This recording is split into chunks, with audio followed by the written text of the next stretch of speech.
ಆತ್ಮೀಯ ಬಂಧುಗಳೇ, ಶ್ರೀಮದ್ ಭಗವದ್ಗೀತೆ ತತ್ವ ವಿವೇಚನಿ ಟೀಕಾ ಅಧ್ಯಾಯ 6 ಆತ್ಮ ಸಂಯಮ ಯೋಗ. ಇದರಿಂದ 14ನೇ ಶ್ಲೋಕವನ್ನು ತಿಳ್ಕೊಳ್ತಾ ಇದ್ವಿ. ಓದ ಭಾಗದಲ್ಲಿ ನಾವೇನು ತಿಳ್ಕೊಂಡಿದ್ವಿ? ಬ್ರಹ್ಮಚಾರಿಯ ವ್ರತದಲ್ಲಿ ಸ್ಥಿತನಾಗೋದು ಅಂತಂದ್ರೆ ಏನು ಅದನ್ನ ಅರ್ಥ ಮಾಡ್ಕೊಂಡ್ವಿ. ಬ್ರಹ್ಮಚರ್ಯ ಅಂತಂದ್ರೇನೆ ವೀರ್ಯ ಧಾರಣೆಯನ್ನ ಮಾಡೋದು ಅಂತ ಅರ್ಥ.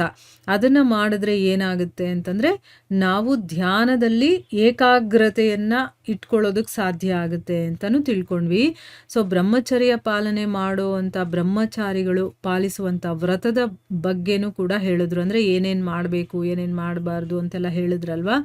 ಅದನ್ನೆಲ್ಲ ತಿಳ್ಕೊಂಡ್ವಿ. ಸ್ನಾನ ಮಾಡಬೇಕು, ಮತ್ತು ಸುಗಂಧಿತ ವಸ್ತುಗಳನ್ನೆಲ್ಲ ಉಪಯೋಗ ಮಾಡಬಾರ್ದು, ಮಂಚದ ಮೇಲೆ ಮಲಗಬಾರ್ದು, ಪಾದರಕ್ಷೆ ಹಾಕ್ಕೋಬಾರ್ದು, ಆಮೇಲೆ ತಿರಸ್ಕಾರ ಮಾಡಬಾರ್ದು, ಅಹಿಂಸಾ ವ್ರತದ ಪೂರ್ಣ ಪಾಲನೆ ಮಾಡಬೇಕು, ಕಾಮ ಕ್ರೋಧ ಲೋಭ ಇದನ್ನೆಲ್ಲ ಬಿಡಬೇಕು. ಈ ರೀತಿ ಬೇಕಾದಷ್ಟು ನಾವು ತಿಳ್ಕೊಂಡ್ವಿ. ಅದರಲ್ಲಿ ಮುಖ್ಯವಾಗಿರುವಂಥದ್ದು ವೀರ್ಯಪಾತ ಯಾವತ್ತೂ ಆಗದೇ ಇರುವ ಹಾಗೆ ನೋಡ್ಕೋಬೇಕು. ಈ ರೀತಿ ವ್ರತಗಳನ್ನು ಚೆನ್ನಾಗಿ ಪಾಲನೆ ಮಾಡಬೇಕು. ಇದು ಬ್ರಹ್ಮಚಾರಿಯ ವ್ರತ. ಬ್ರಹ್ಮಚಾರಿ ಅಂತಂದ್ರೆ ಏನು, ಆಮೇಲೆ ಅದರ ವ್ರತ ಏನು ಅಂತ ತಿಳ್ಕೊಂಡ್ವಿ. ಆಮೇಲೆ ಈ ಒಂದು ಬ್ರಹ್ಮಚಾರಿ ವ್ರತವನ್ನ ಎಲ್ಲ ಆಶ್ರಮದವರು ಕೂಡ ಮಾಡಬಹುದು. ಆದ್ರೆ ಯಾರು ಧ್ಯಾನದ ಸಾಧನೆ ಮಾಡಬೇಕು ಅಂತ ಅನ್ಕೊಂಡಿರ್ತಾರೋ ಅವರು ವೀರ್ಯ ಧಾರಣೆ ಮಾಡೋದು ಅಥವಾ ವೀರ್ಯ ಸಂರಕ್ಷಣೆಯನ್ನ ಮಾಡೋದು ತುಂಬಾ ಅವಶ್ಯಕ ಅಂತ ಹೇಳಿದಾನೆ.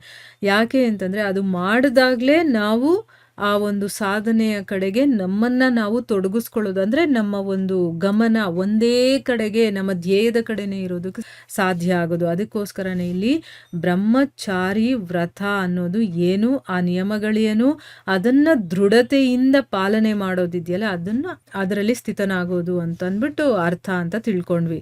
ಈಗ ಮುಂದಿನ ಪ್ರಶ್ನೆ ಏನು ಅಂತಂದ್ರೆ ವಿಗತ ಬಿಹಿ ಅಂತಂದ್ರೆ ಅರ್ಥ ಏನು ಅಂತ ಇಲ್ಲಿ ಕೇಳ್ತಾ ಇದ್ದಾರೆ. ಉತ್ತರ ಏನು ಅಂತಂದ್ರೆ ಪರಮಾತ್ಮ ಎಲ್ಲ ಕಡೆನೂ ವ್ಯಾಪ್ತನಾಗಿದ್ದಾನೆ. ಮತ್ತೆ ಧ್ಯಾನ ಯೋಗಿ ಪರಮಾತ್ಮನ ಧ್ಯಾನವನ್ನ ಮಾಡಿ ಅವನನ್ನ ನೋಡ್ಬೇಕು ಅಂತ ಇಷ್ಟಪಡ್ತಾ ಇರ್ಬೇಕಾದ್ರೆ ಅವನು ಯಾಕೆ ಭಯ ಪಡಬೇಕು? ಈಗ ಎಲ್ಲಾ ಕಡೆನೂ ಭಗವಂತನೇ ಇದ್ದಾನೆ ಅನ್ನೋದನ್ನ ತಿಳ್ಕೊಂಡಿದ್ದಾನೆ. ಆಮೇಲೆ ಅವನನ್ನೇ ನೋಡ್ಬೇಕು ಅಂತ ಇಷ್ಟಪಡ್ತಾ ಇದ್ದಾನೆ ಅಂತಂದ್ಮೇಲೆ ಅವನು ಯಾಕೆ ಭಯ ಪಡಬೇಕು? ಅದಕ್ಕೋಸ್ಕರನೇ ಧ್ಯಾನ ಮಾಡಬೇಕಾದ್ರೆ ಒಬ್ಬ ಸಾಧಕ ನಿರ್ಭಯನಾಗಿರಬೇಕು. ಅವನ ಮನಸ್ಸಲ್ಲಿ ಸ್ವಲ್ಪ ಆದ್ರೂ ಭಯ ಇದ್ದಿದ್ದೇ ಆದ್ರೆ ಏಕಾಂತ ಮತ್ತೆ ನಿರ್ಜನ ಸ್ಥಾನದಲ್ಲಿ ಸ್ವಾಭಾವಿಕವಾಗಿ ಅವನಿಗೆ ಅವನ ಚಿತ್ತದಲ್ಲಿ ಒಂದು ವಿಕ್ಷೇಪ ಅನ್ನೋದು ಬರುತ್ತೆ. ಅಂದ್ರೆ ಅವನಿಗೆ ಮನಸ್ಸಲ್ಲಿ ಏನೇನೋ ಯೋಚನೆಗಳು ಬರ್ತಾ ಇರುತ್ತೆ. ಅಯ್ಯೋ ನಾನು ಇಲ್ಲಿ ಕೂತ್ಕೊಂಡಿದ್ದೀನಿ, ಒಬ್ಬನೇ ಇದ್ದೀನಿ, ಏನಾಗ್ಬಿಡುತ್ತೋ, ಹಾಗೆ ಹೀಗೆ ಏನೋ ಒಂದು ಯೋಚನೆ ಬರೋದು ಉಂಟಲ್ವಾ.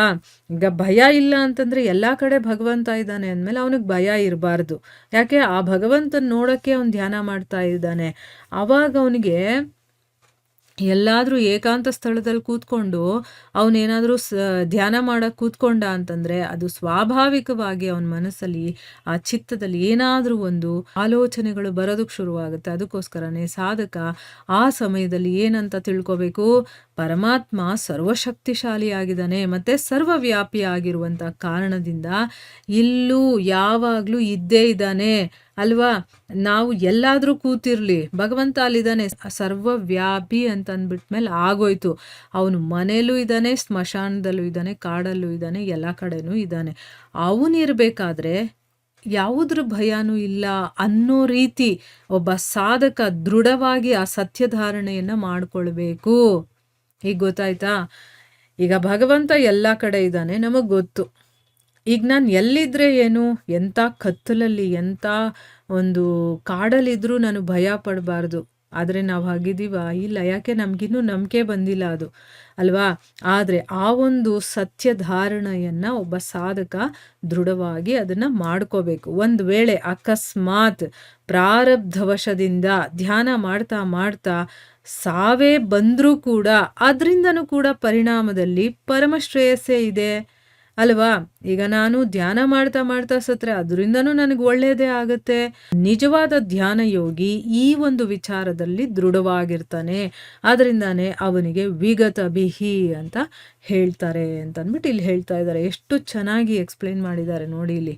ಒಬ್ಬ ಧ್ಯಾನ ಮಾಡೋದಕ್ಕೆ ಕೂತ್ಕೊಳ್ಳೋದೇ ಅವನು ಭಗವಂತನನ್ನ ಪಡ್ಕೋಬೇಕು ಅಂತ. ಅವನಿಗೆ ಆ ವಿಚಾರ ಗೊತ್ತಿರುತ್ತೆ, ಎಲ್ಲಾ ಕಡೆ ಭಗವಂತ ಇದ್ದಾನೆ ಅಂತ ಅಂದ್ಬಿಟ್ಟು. ಹಾಗಿರ್ಬೇಕಾದ್ರೆ ಅವನು ಎಲ್ಲಿ ಕೂತ್ಕೊಂಡ್ರೆ, ಎಲ್ಲಿ ಧ್ಯಾನ ಮಾಡಿದ್ರೆ ಏನಾಗುತ್ತೆ, ಅವನು ಯಾವುದಕ್ಕೂ ಹೆದರ್ಕೊಳ್ಳೋದಿಲ್ಲ. ಆಯ್ತಾ? ಹೆದ್ರಿ ಏನು ಪ್ರಾಣ ಹೋಗುತ್ತಾ? ಹೋದ್ರೆ ಅದರಿಂದನೂ ನನಗೆ ಒಳ್ಳೇದೇ ಆಗುತ್ತೆ ಅಂತ ತಿಳ್ಕೊಂಡಿರ್ತಾನೆ. ಆ ಒಂದು ದೃಢವಾದ ಒಂದು ನಂಬಿಕೆ, ವಿಶ್ವಾಸ ಅವನಲ್ಲಿ ಇರತ್ತೆ. ಅದಕ್ಕೆ ಅವನನ್ನ ವಿಗತ ಬಿಹಿ ಅಂತ ಹೇಳೋದು. ಯಾವುದಕ್ಕೂ ಅವನು ಭಯ ಪಡೋದಿಲ್ಲ ಅಂತಂದ್ಬಿಟ್ಟು ಅವನು ಹೇಳೋದು ಅಂತ ಇದರ ಅರ್ಥ. ಸೊ ಇಲ್ಲಿಗೆ ನಾವು ನಿಲ್ಲಿಸೋಣ. ಹರೇ ಕೃಷ್ಣ.